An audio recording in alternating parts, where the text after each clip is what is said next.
Hello friends, मी प्रज्ञा तुम्हा सर्वांचं स्वागत करते आपल्या कलेक्टर गुरुच्या या ऑनलाईन प्लॅटफॉर्मवरती.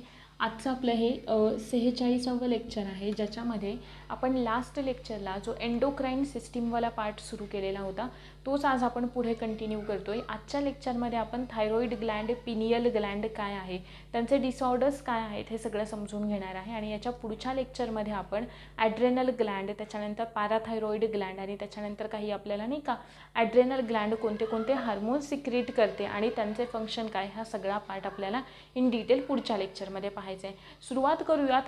आधी जे लेक्चर झालं त्याचा एक क्विक रिकॅप घेऊयात. बघा, सगळ्यात आधी आपल्याला हे माहीत हवं की नाही का, आता हा जो टॉपिक आहे हा परत याला थोडेसे जास्त लेक्चर देण्याचं रिझन हे कारण याच्यावरती प्रश्न आपल्याला विचारले जातात आणि थोडेसे नाही का वर्ड्स कठीण असल्यामुळे, पण एकदा जर का इन्फॉर्मेशन खूप आहे ना, इन्फॉर्मेशन एकदा जास्त आहे, ती इन्फॉर्मेशन जरी आपल्याला कळाली ना की नाही नेमकं याच्यामध्ये आहे काय, तरीसुद्धा ना आपल्याला त्या गोष्टी किंवा ते वर्ड्स लक्षात ठेवणं इझी जातं आहे, बरोबर. आणि एक गोष्ट, जसं मी अनेकदा याआधीसुद्धा सांगितलं आहे की आपल्याला जर का एखाद्या टॉपिकवरती प्रश्न वारंवार विचारला जातो आहे तर त्या टॉपिकशी रिलेटेड सगळी माहिती असणं आपल्याला गरजेचं आहे, बरोबर आहे ना. का, कारण कुठेतरी जर का इकडे कंबाईनला एखादा मार्क, इकडे 2 मार्क तरी फिक्स होत आहेत ना आपले. सो त्याच्यामुळे सगळ्यात आधी आपण बघूया तर जिला आपण मास्टर ग्लँड म्हणत होतो ती ग्लँड होती पिट्यूटरी ग्लँड किंवा पिट्यूटरी ग्रंथी. हिला आपण मास्टर ग्लँड म्हणत होतो कारण पिट्यूटरी ग्लँड शरीरातल्या एंडोक्राईन सिस्टीममधल्या इतर सगळ्या ज्या ग्लँड होत्या त्यांना कंट्रोल करण्याचं काम करत होती आहे, बरोबर. आणि हिला कंट्रोल करणारा प्रिन्सिपल ऑर्गन कोण होता किंवा प्रिन्सिपल पार्ट कोण होता, हायपोथॅलॅमस.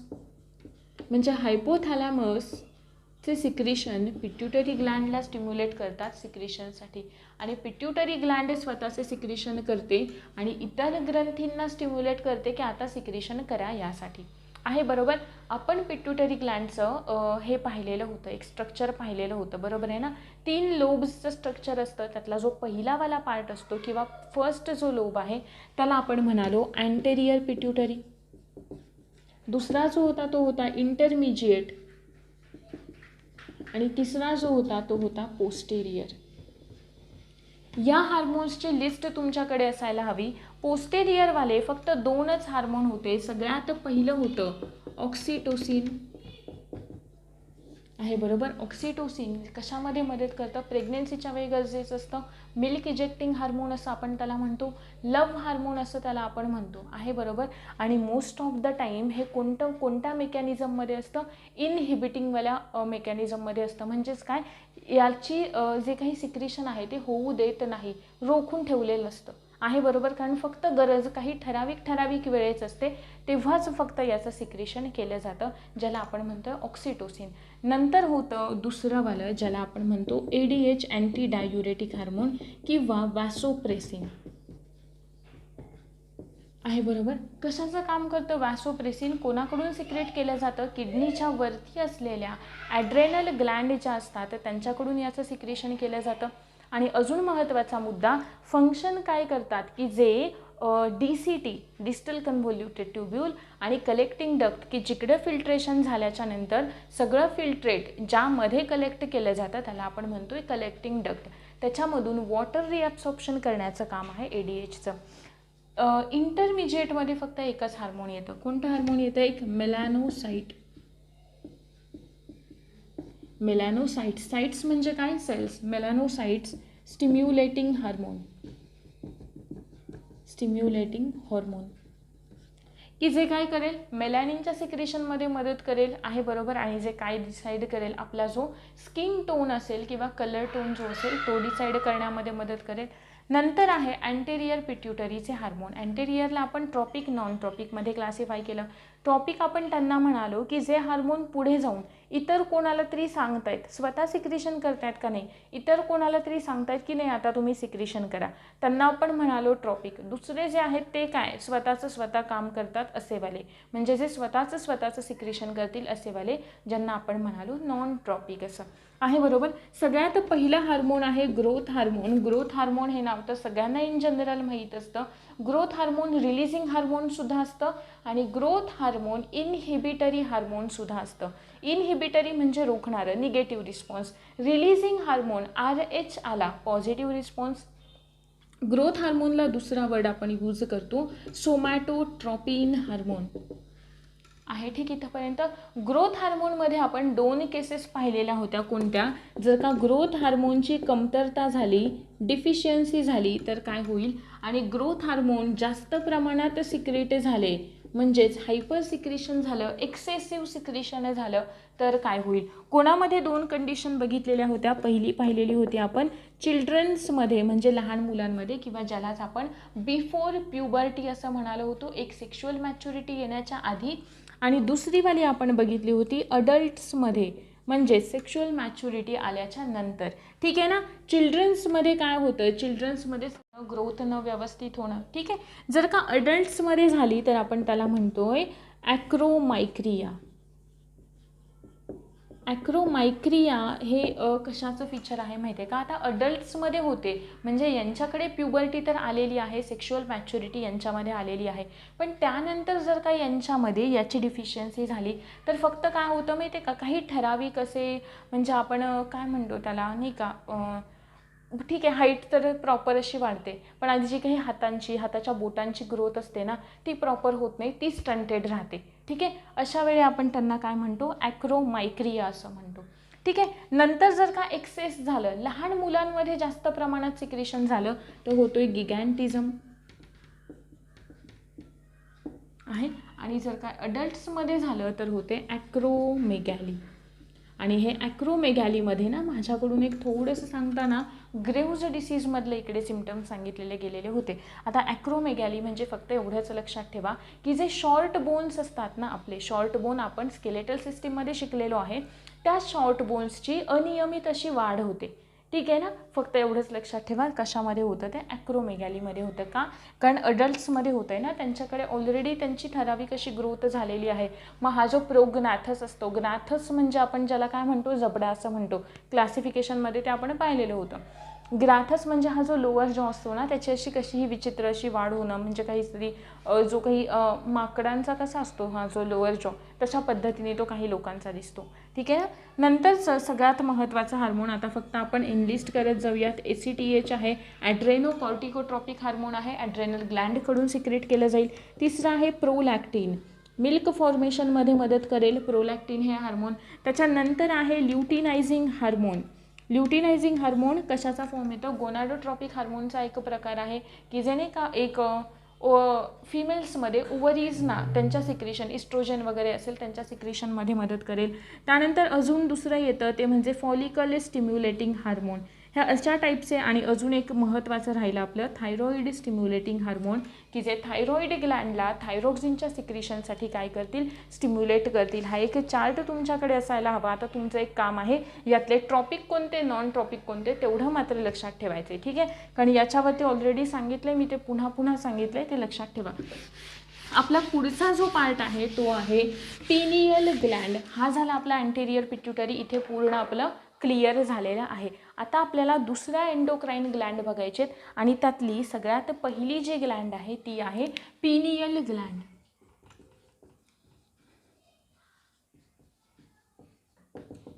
पिनियल ग्लँडला आपण म्हणजे एंडोक्राइन सिस्टीममधली किंवा आपल्या शरीरातली सगळ्यात लहान जी ग्लँड आहे ना ती कोणती आहे, pineal Gland, smallest Gland. Location कुठे असतं हिचं, आपण ब्रेनचं स्ट्रक्चर पाहताना एक लेफ्ट हेमिस्फियर आणि राईट हेमिस्फियर असे 2 पार्ट पाहिलेले होते, लेफ्ट आणि राईट आहे ना बरोबर. यांच्यामध्ये हिचं लोकेशन असतं कोणाचं, पिनियल ग्लँडचं. म्हणजे जो पार्ट आपण दाखवू नाही ना शकत असा वरून, तिकडे हिचं लोकेशन असतं त्या 2 हेमिस्फियरच्या मध्ये.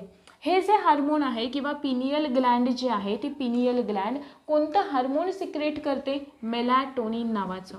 मेलॅनिन वेगळं आणि हे मेलॅटोनिन आहे. मेलॅटोनिनलाच आपण काय म्हणतो, स्लीपिंग हार्मोन असं म्हणतो. मेलॅटोनिनलाच आपण काय म्हणतोय, स्लीपिंग हार्मोन. म्हणजेच आता बघा लक्षात घ्या नाही का, हे केव्हा याचं सिक्रेशन होतं केव्हा पुढे एक्सप्लेन करते मी. पण हे जे मेलॅटोनिन आहे याला आपण स्लीपिंग हार्मोन म्हणतोय. मग मेलॅटोनिनचं सिक्रेशन होईल केव्हा, जेव्हा आपला डोळ्यांचा जो रेटिना आहे किंवा डोळ्यांचा जो पडदा आहे ना,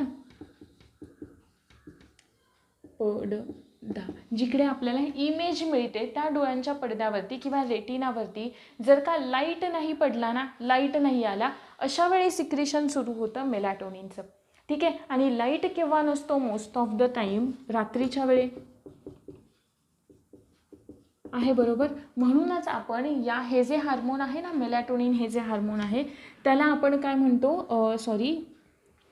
स्लीपिंग हार्मोन असं म्हणतो. अजून एक महत्त्वाचा मुद्दा, काही ॲनिमल्स असतात, त्या ॲनिमल्समध्ये ना फर्टिलायझेशन किंवा इतर त्यांच्या ज्या काही लाईफ प्रोसेसेस असतात त्या पार पाडण्यासाठी ते सीझन्सवरती डिपेंड असतात. म्हणजे नाही का, काहींचं विंटर सीझन काहींसाठी सुटेबल असतो, काहींसाठी समर सीझन असतो.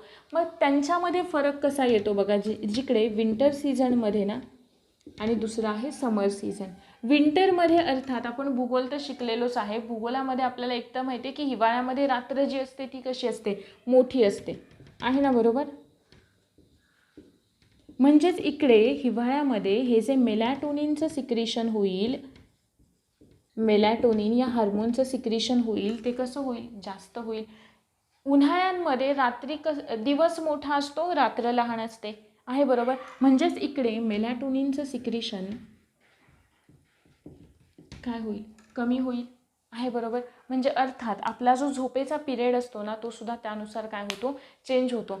एक आपल्याला नाही का एक इन जनरल आपण एक्सपिरियन्स करतो, आपल्याला जर का नाही का 10 वाजता झोपण्याची सवय असेल ना तर ते 10 वाजता आपल्याला झोप ती येतेच येते. म्हणजे जसं की भुकेचं आहे ना की नाही, आपल्याला या ठराविक टायमिंगमध्ये भूक लागते, तसंच आपल्या झोपेचं सुद्धा पण आहे की नाही का, आपण जर का डेली 10ला झोपतोय, 11ला झोपतोय तर आपल्याला त्यावेळेत झोप ही येऊनच जाते. आणि त्याचबरोबर सकाळी जर का आपण 5ला 6ला उठतोय तर त्या टायमिंगमध्ये आपल्याला ती नाही का हे हसतायत 5ला 6ला उठतो म्हटल्यानंतर, काही जण उठतात नाही का 5 आणि 6ला आपण उठल्याच्या नंतर म्हणजे ती एक सवय झालेली असते की आपण एका ठराविक टायमिंगला झोपतो आणि ठराविक टायमिंगला उठतो.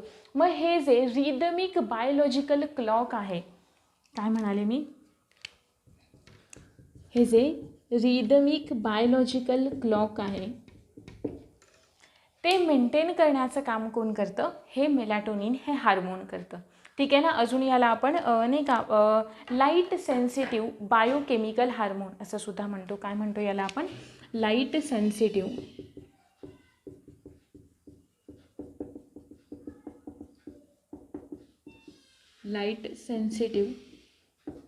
बायोकेमिकल हॉर्मोन असं म्हणतो. राहील लक्षात. Pineal Gland, smallest Gland, sleeping hormone कोणता आहे? मेलॅटोनिन. मेलॅनिन वेगळं, मेलॅटोनिन.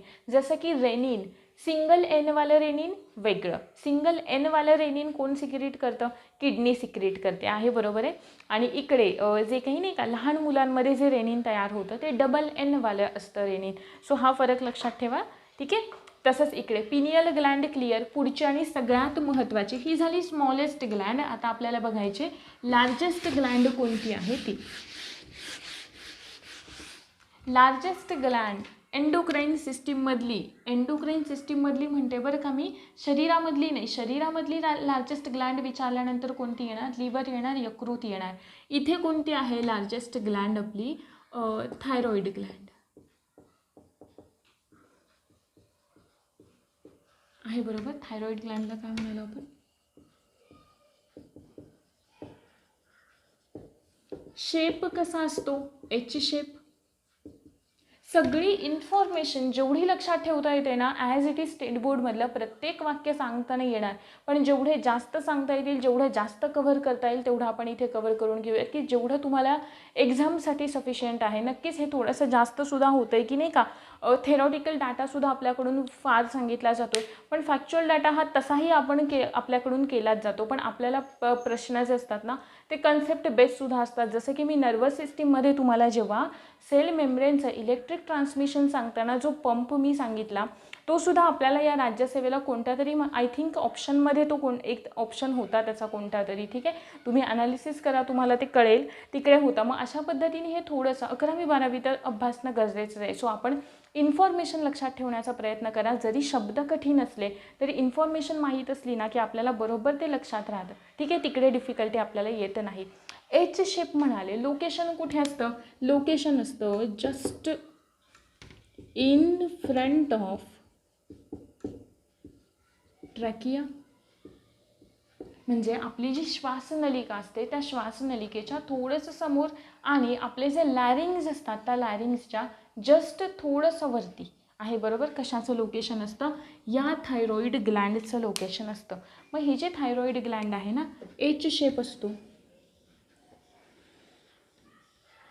ठीक आहे. यांना हे जोडणारं जे स्ट्रक्चर आहे ना हे वालं, त्याला आपण म्हणतो इस्थमस आहे.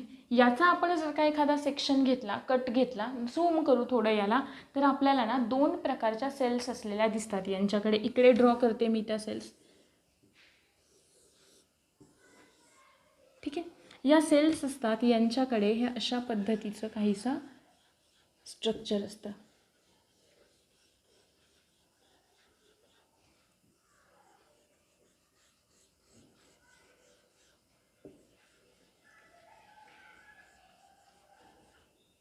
आहे, बरोबर. या ज्या सेल्स दिसत आहेत ना इकडे, हे असेलच नक्की ना, न्यूक्लियस, बरोबर आहे. यांना आपण काय म्हणतो, फॉलिक्युलार सेल्स असं म्हणतो.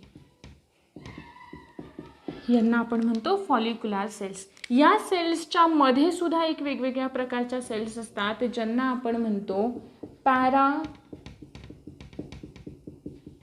फॉलिक्युलार सेल्स. आहे इथंपर्यंत क्लिअर. आता एक मुद्दा लक्षात ठेवा, या ज्या काही थायरॉईड ग्लँड असतात त्या थायरॉईड ग्लँडना ब्लड सप्लाय हा पुरेसा असतो.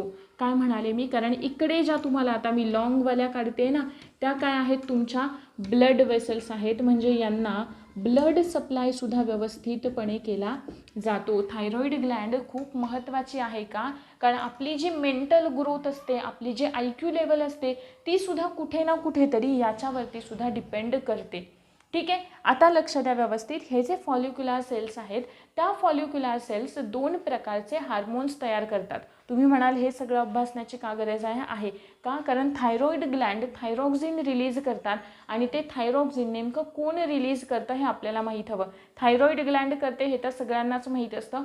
थोडंसं एक्स्ट्रा इन्फॉर्मेशन आपण ठेवूयात. या ज्या फॉलिक्युलार सेल्स असतात त्या तयार करतात 2 प्रकारचे हार्मोन, T3 आणि T4. आहे क्लिअर इथंपर्यंत. हे जे T3 आहे याला T3 असं का म्हणतो, कारण याच्याकडे आयोडीनचे 3 ॲटम्स असतात आणि यांच्याकडे आयोडीनचे 4 ॲटम्स असतात. आयोडीनचे 4 ॲटम्स असतात. मग T3ला आपण नाव काय देतो, T4ला आपण नाव काय देतो ते पुढे बघूयात. हे जे पॅराफॉलिक्युलर सेल्स आहेत त्या पॅराफॉलिक्युलर सेल्स काय सिक्रेट करतात, कॅल्सिटोनिन सिक्रेट करतात. काय तयार करतात, कॅल्सिटोनिन. क्लिअर. 3 थायरॉईड ग्लँडचे 3 हार्मोन्स क्लिअर झाले का तुमचे. फॉलिक्युलर सेल्स 2 करतात, कोणते, T3 आणि T4. आहे, बरोबर. आणि पॅराफॉलिक्युलर सेल्स कोणतं करतात, कॅल्सिटोनिन करतात. पॅराफॉलिक्युलर सेल्स लक्षात आल्या तुमच्या, इकडे मध्ये आहे तर त्यावाल्या पॅराफॉलिक्युलर सेल्स. आता आपण T3, T4 आणि हे यांना डिटेल अभ्यासायचं आहे. त्याच्या आधी T3 आणि T4 यांचा फुल फॉर्म काय आणि त्या कशा पद्धतीने सिक्रिशन होतं यांचं ते बघूयात. सगळ्यात पहिलं आहे T3. T3ला 3 साठी आपण प्रिफिक्स यूज करतो ट्राय. काय होतं, यांच्याकडे 3 ॲटम होते आयोडीनचे, मग आपण काय म्हणणार, ट्राय आयोडो थायरोनिन. आणि T4 म्हणजेच आपण म्हणणार टेट्रा आयोडो थायरोनिन. क्लिअर इथंपर्यंत. हे जे टेट्रा आयोडो थायरोनिन आहे त्याचंच नाव काय आहे, थायरॉक्सिन. त्याचंच नाव काय आहे, थायरॉक्सिन. जेवढं T3 तयार होतं आहे ना तेवढं सगळ्याचं कन्व्हर्जन कशामध्ये होतं आहे, थायरॉक्सिनमध्ये होतं आहे, ठीक आहे. आता आपल्याला बघायचं आहे या थायरॉक्सिन नेमकं तयार कसं होईल, ठीक आहे. सगळ्यात प्रिन्सिपल पार्ट कोणता होता, हायपोथॅलॅमस. कोणता होता, हायपोथॅलॅमस. हायपोथॅलॅमस कोणाला स्टिम्युलेट करेल सिक्रेशन करण्यासाठी, पिट्युटरी ग्लँडला. पण पिट्युटरी ग्लँड कोणती, अँटेरियर पिट्युटरी. इन्फॉर्मेशन लक्षात ठेवा. इन्फॉर्मेशन लक्षात ठेवा. तुमच्या व्यवस्थित वर्ड कठीण असतील ना, जे मराठी मीडियमवाले आहेत ते त्यांच्यामध्ये जरी वर्ड कठीण असले तरीसुद्धा ते लक्षात राहतात. तुम्ही इन्फॉर्मेशन लक्षात ठेवण्याचा प्रयत्न करा. अँटेरियर पिट्युटरीला स्टिम्युलेट करेल. अँटेरियर पिट्युटरी स्टिम्युलेट झाली, बरोबर आहे. कशाचं सिक्रेशन करेल? Thyroid stimulating hormone. आणि याच्यासाठी सुरुवातीला जो चार्ट घेतला ना, तो याच्यासाठीच घेतला, कारण आपल्याला माहीत पाहिजेत की अँटेरियर पिट्युटरी TSHचं सिक्रेशन करते आहे, बरोबर. TSHचं सिक्रेशन झाल्यानंतर TSH कुणाला स्टिम्युलेट करेल? थायरॉईड ग्लँडला आहे, बरोबर. आणि थायरॉईड ग्लँडला स्टिम्युलेट केल्यावर थायरॉईड ग्लँड कशाचं सिक्रेशन करेल? T3चं करेल आणि T4चं करेल. आणि T3चंच कन्व्हर्जन T4मध्ये होईल, म्हणजेच थायरॉक्सिनमध्ये होईल. आणि याच्यासाठी हे सगळे घटक महत्त्वाचे आहेत. म्हणजे TSH पण महत्त्वाचा आहे. थायरॉईड रिलीजिंग हार्मोन जे हायपोथॅलॅमसकडून सिक्रेट केलं जातं, थायरॉईड रिलीजिंग हार्मोन, ते सुद्धा गरजेचं आहे. आणि प्लस अजून गरजेचं आहे पुरेसं आयोडीन. जर का आयोडीनची कमतरता असेल तर थायरॉक्सिनची सुद्धा काय होईल? कमतरता होईल. या सायकलमधला एक घटक जरी कमी असेल तरीसुद्धा थायरॉक्सिन व्यवस्थितपणे सिक्रेट होत नाही किंवा पुरेसं सिक्रेट होत नाही. ठीक आहे. मग आता आपण कन्सिडर करूया, ठीक आहे, यांच्या कोणाही एक घटक यांच्यामध्ये कमी आहे. TSH कमी आहे, थायरॉक्सिन कमी झालं. आयोडीन कमी आहे, थायरॉक्सिन कमी झालं. म्हणजेच काय होते? थायरॉक्सिनची डिफिशियन्सी होते. आणि डिफिशियन्सी झाल्यानंतर काय होईल हे समजण्याआधी थायरॉक्सिन पुरेसं असल्यावर काय होतं हे माहीत असायला हवं. तेच आपण बघूयात. Functions of thyroxine hormone. थायरॉक्सिनचे फंक्शन, सगळ्यात महत्त्वाचं फंक्शन कोणतं वालं? Basal metabolic rate. म्हणजे आपल्या ज्या चयापचय क्रिया होत आहेत त्यांचा एक ठराविक असा नाही का तो रेट मेंटेन करण्याचं काम जे आहे, BMR ज्याला आपण म्हणतो, तो मेंटेन करण्याचं काम कोणाचं आहे? थायरॉक्सिनचं आहे. मला सांगा, बेसल मेटाबॉलिक रेट म्हणजे आपल्या मेटाबॉलिझमच्या प्रोसेस कमी झाल्या, मेटाबॉलिझम कमी होते, ठीक आहे. मेटाबॉलिझम कमी होतं आहे, मग फॅटचं वगैरे स्टोरेज होऊन राहील. माणूस काय होईल? जाडा होईल, लठ्ठ होईल, आहे, बरोबर. म्हणून थायरॉक्सिन असलेल्या काहींमध्ये आपल्याला काय लोकांची जाडी वाढलेली दिसून येते, वजन वाढलेलं दिसून येतं, आहे, बरोबर. अजून महत्त्वाचं फंक्शन काय असतं? ग्रोथ स्टिम्युलेट करतं. आपली वाढ वृद्धी कंट्रोल करण्याचं काम कोणाचं आहे? थायरॉक्सिनचं आहे. अजून सगळ्यात महत्त्वाचं काम आपली IQ लेवल जी सुद्धा असते ना, ती सुद्धा मेंटेन ठेवण्याचं काम कोणाचं असतं? थायरॉक्सिनचं असतं. थायरॉक्सिन दोन हार्मोन्सना, दोन न्यूरोट्रान्समिटर्सना ॲक्टिवेट करण्याचं काम करतं. आणि ते न्यूरोट्रान्समिटर कोणते? दोन न्यूरोट्रान्समिटर्सना ॲक्टिवेट करण्याचं काम करतं. त्यातलं पहिलं न्यूरोट्रान्समिटर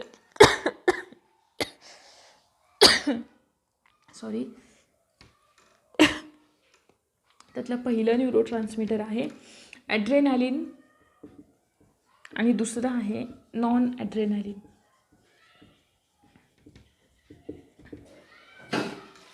ॲड्रेनालिन आणि नॉन ॲड्रेनालिन की जे ॲड्रेनल ग्लँडकडून सिक्रेट केले जातात. आपल्याला पुढे येते ॲड्रेनल ग्लँडमध्ये पाहायचे आहेत, ठीक आहे.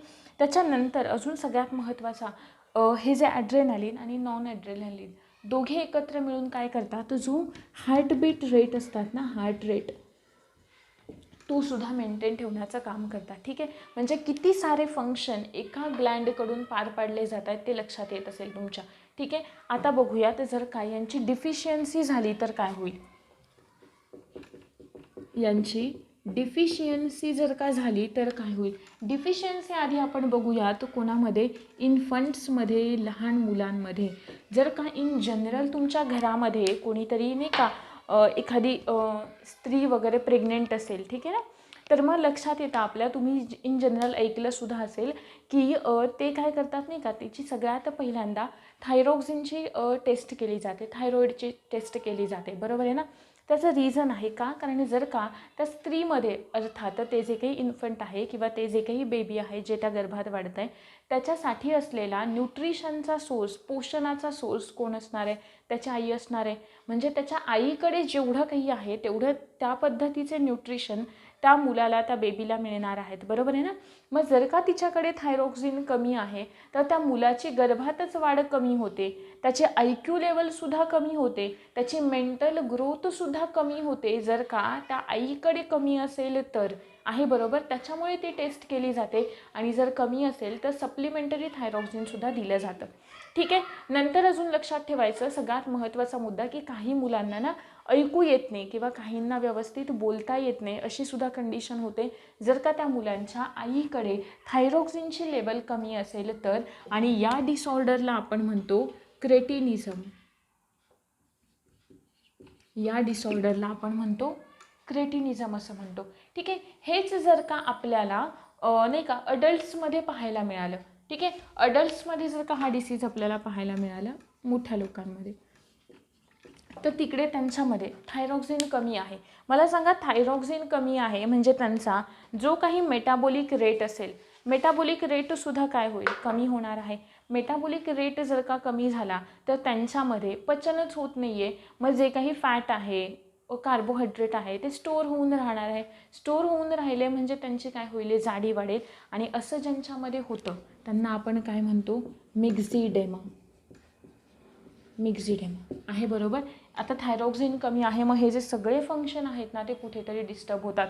म्हणजेच काय, BMR मेंटेन राहत नाही. नंतर काय, ग्रोथ आता तर होणार नसते, मेंटलीच ग्रोथ असते ना, बरोबर, तेवढीच राहील बुद्धी. न्यूरोट्रान्समिटर सिक्रेशन जे कशामध्ये, हार्ट रेट मेंटेन ठेवण्यामध्ये मदत करतात, ते सुद्धा डिस्टर्ब होऊ शकतं. आणि याला आपण काय म्हणतो, मिक्झिडेमा असं म्हणतो. आणि ओबेसिटी हे अडल्ट्समध्ये सगळ्यात महत्त्वाचं हे आहे. जर का चिल्ड्रन्समध्ये असेल तर काही चिल्ड्रन्समध्ये आपल्याला बघा ना, त्यांचं जर का बेसल मेटाबॉलिक रेट डिस्टर्ब झाला तर त्यांना पोट वगैरे आपला नाही का फारच जास्त गोल वगैरे दिसतं, ज्याला आपण पॉट बेली असं म्हणतो.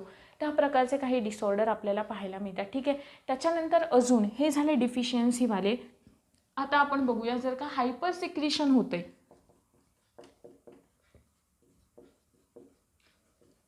हायपर सिक्रेशनमुळे होणारा डिसीज जो आहे त्याला आपण म्हणतो ग्रेव्हज डिसीज. त्याला आपण म्हणतो ग्रेव्हज डिसीज. म्हणजे थायरॉक्सिनचं प्रमाण हे जर का जास्त झालं, थायरॉक्सिनचं प्रमाण नेहमीपेक्षा जास्त झालं तर काय होतो, ग्रेव्हज डिसीज होतो. मग ग्रेव्हज डिसीज ना कुठेतरी आपल्या इम्युन सिस्टीमशी सुद्धा रिलेटेड असतो. इम्युन सिस्टीमशी रिलेटेड कसा, कारण नाही का ऑटो इम्युन अँटीबॉडीज तयार होतात, आहे बरोबर. आणि त्या काय करतात, थायरॉइड स्टिम्युलेटिंग हार्मोन जे आहे ना त्याची कॉपी करायला स्टार्ट करतात. थायरॉइड स्टिम्युलेटिंग हार्मोन काय करतं आहे, थायरॉइड ग्लँडला स्टिम्युलेट करतं आहे की थायरॉक्सिनचं सिक्रेशन वाढवा म्हणून, आहे बरोबर. मग या ज्या इम्युन सिस्टीमनी तयार केलेल्या ज्या काही कॉपीज आहेत किंवा डुप्लिकेट कॉपीज ज्या आहेत त्या कोणासारखं काम करतात, थायरॉइड स्टिम्युलेटिंग हार्मोनसारखं काम करतात, आहे बरोबर. मग हे त्यांच्यासारखं काम केलं की थायरॉइड ग्लँड काय होईल, सिक्रेशन करायला सुरुवात करेल. कशाचं करेल, थायरॉक्सिनचं सिक्रेशन करेल. आणि यालाच आपण काय म्हणतो, ग्रेव्हज डिसीज असं म्हणतो. यालाच आपण काय म्हणतो, ग्रेव्हज डिसीज असं म्हणतो. ज्यांच्यामध्ये मग काय झालं, थायरॉक्सिनचं प्रमाण वाढलं. थायरॉक्सिनचं प्रमाण वाढलं की काय होतंय, मेटाबॉलिक रेटसुद्धा काय होतोय, वाढतोय. मेटाबॉलिक रेट वाढला ना की त्या लोकांमध्ये आपल्याला ज्यांचे नाही का डोळे वगैरे बाहेर आल्यासारखे दिसतात, आहे ना बरोबर. म्हणजे थायरॉक्सिनचं स्टोरेज व्हायला सुरुवात होते, ठीक आहे ना. मग ते कुठेतरी आयबॉल्सच्या मागे वगैरे होतं. मग आपल्याला त्यांचे डोळे थोडेसे नेहमीपेक्षा नाही का रागात पाहतायत असे वगैरे दिसतात आपल्याला. ते झोपले इव्हन तरीसुद्धा त्यांचं ते पूर्ण बंद असे डोळे होत नाहीत, थोडे उघडे उघडे राहतात, ठीक आहे ना. त्यांना त्या डिसीजला आपण काय म्हणतो, ग्रेव्हज डिसीज असं म्हणतोय. अजून एक डिसीज आहे ज्याला आपण काय म्हणतो, किंवा हायपर सिक्रेशन जर का झालं ना तर आपण त्याला त्या ग्रेव्हज डिसीजलाच आपण हायपोथॅलॅमिक गॉइटर असं सुद्धा म्हणतो. लक्षात ठेवा.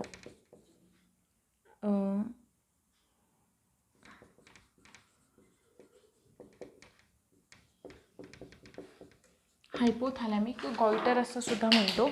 आणि हे जे हायपोथॅलॅमिक गॉइटर आहे त्याच्यामध्ये अजून एक इन जनरलवाला गॉइटर जो असतो ना, तिकडे काय होतं, फक्त आयोडीनच्या कमतरतेमुळे झालेला मिळतो. मी सांगितलं ना इथे की आयोडीनसुद्धा आपल्याला गरजेचं असतं ते सायकल मेंटेन करण्यासाठी, आहे बरोबर. आयोडीनची कमतरता झाली तर जो डिसीज होतो त्याला आपण म्हणतो सिम्पल गॉइटर,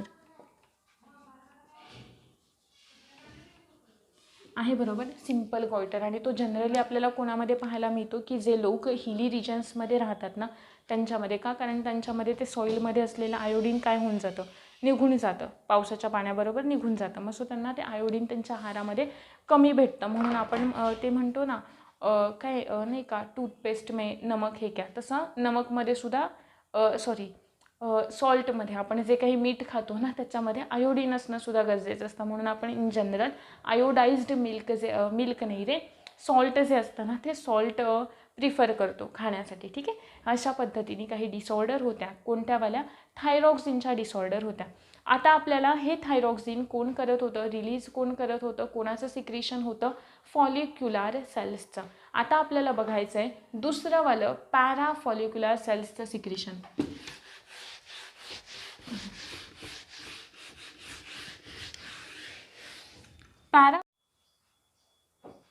आत्ता आपण पाहिले फॉलिक्युलर सेल्सचे हार्मोन कोणते होते? T3 आणि T4 आहे बरोबर.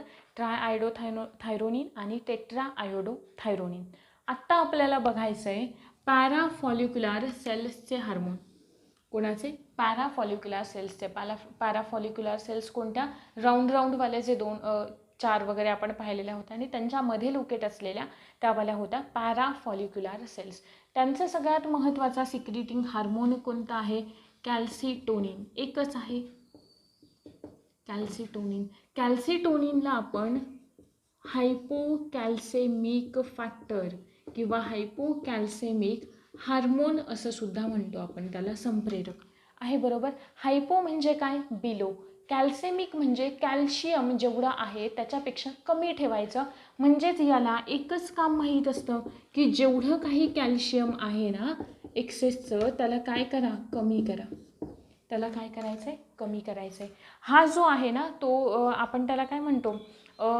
फीडबॅक मेकॅनिझमवरती काम करतं.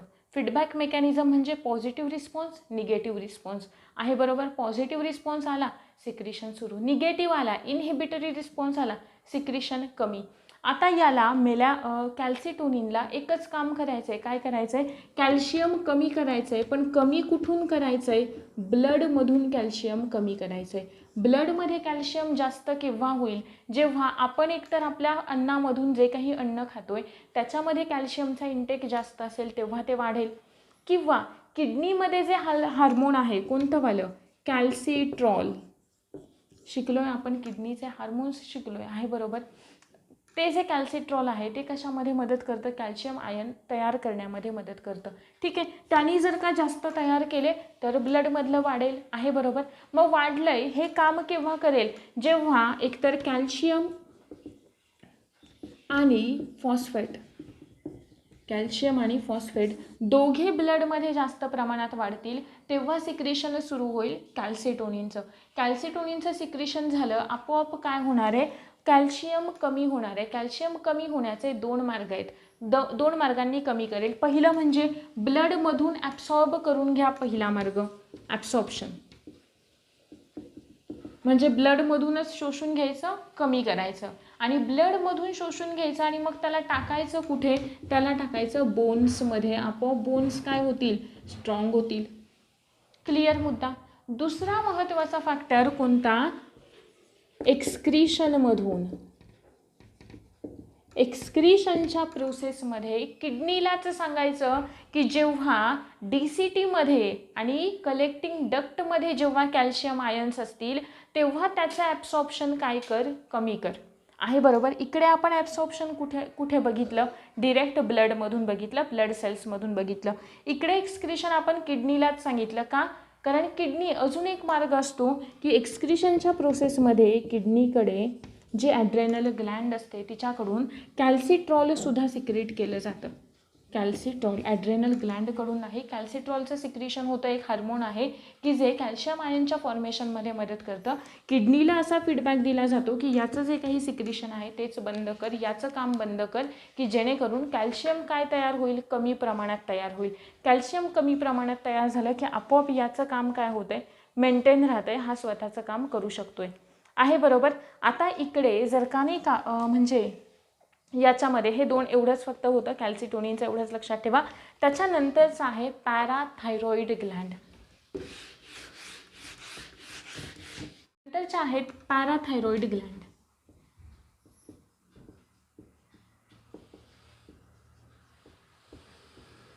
पॅराथायरॉइड ग्लँड किती असतात? 4 इन नंबर 4 असतात. म्हणजे आपण थायरॉइड ग्लँड अभ्यासली आहे. हे काय आहे? इस्थमस आहे. यांच्या 4 टोकांना इकडे 4 ग्लँड असतील आहे, बरोबर. म्हणजे आपल्या थायरॉइड ग्लँड्सच्या इकडे इकडे अशा मागच्या साईडला, थायरॉइडच्या मागच्या साईडला 4 ग्लँड असतात. ठीक आहे, लहान लहान. त्यांना आपण म्हणतो पॅराथायरॉइड ग्लँड.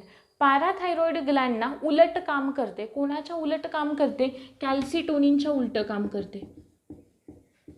कॅल्सिटोनिन काय करते? कॅल्शियम कमी करते आहे, बरोबर. पॅराथायरॉइड ग्लँड काय करतात? कॅल्शियम वाढवतात. काय कर आता जर का Ca++चं ऑब्व्हियसली आपल्याला Ca++ घ्यायचं आहे. कशामध्ये घ्यायचं आहे? ब्लडमध्ये घ्यायचं आहे. ब्लडमधलं त्याचं प्रमाण वाढवायचं आहे. मग जर का ब्लड ऑलरेडी आहे कोणाकडे? बोन्सकडे आहे. मग बोन्सकडून आपल्याला आता तो ॲब्सॉर्ब करायचा आहे ब्लडमध्ये आहे, बरोबर. बोन्सकडून कुठे घ्यायचं आहे? ब्लडमध्ये घ्यायचं आहे. म्हणजेच हे जे काय पाहतोय आपण, पॅराथायरॉइड ग्लँड पाहतोय, त्या पॅराथायरॉइड ग्लँड काय करतील? डिमिनरलायझेशनचं काम करतील. डिमिनरलायझेशनचं काम करतील म्हणजे बोन्सच्या डिमिनरलायझेशनचं काम करतील. बोन्समधून ते ॲब्सॉर्ब करून घेतले. बोन्स कसे होतील? वीक होतील. ते किडनीला सुद्धा सांगतं की नाही आता काय करायचं आहे? कॅल्शियम वाढवायचे. मग आपण मगाशी किडनीला सांगितलं की नाही इनहिबिट करते जे मेकॅनिझम आहे ते पॉझिटिव्ह रिस्पॉन्स, निगेटिव्ह रिस्पॉन्सवालं. आता हे जे आहे ना पॅराथायरॉइड ग्लँड, त्यांना तर काय करायचं? कॅल्शियम वाढवायचं आहे. मग ते किडनीमध्ये काय आहे? कॅल्सिट्रॉल सिक्रेट करणारे की ज्याच्यामुळे कॅल्शियम तयार होतील. मग त्या कॅल्सिट्रॉलचं सिक्रेशन करण्यासाठी किडनीला स्टिम्युलेट केलं जातं. मग पुन्हा कॅल्शियम तयार होतील. अशा पद्धतीने कॅल्शियमचं प्रमाण काय होतं? ब्लडमधलं वाढतं. ठीक आहे. मग याच्याशी रिलेटेड आपल्याला 2 डिसऑर्डर पाहायला मिळतात. कोणता? पॅराथायरॉइड ग्लँड्सशी रिलेटेड 2 डिसऑर्डर पाहायला मिळतात. पहिलं म्हणजे जर का डिफिशियन्सी झाली तर काय होईल?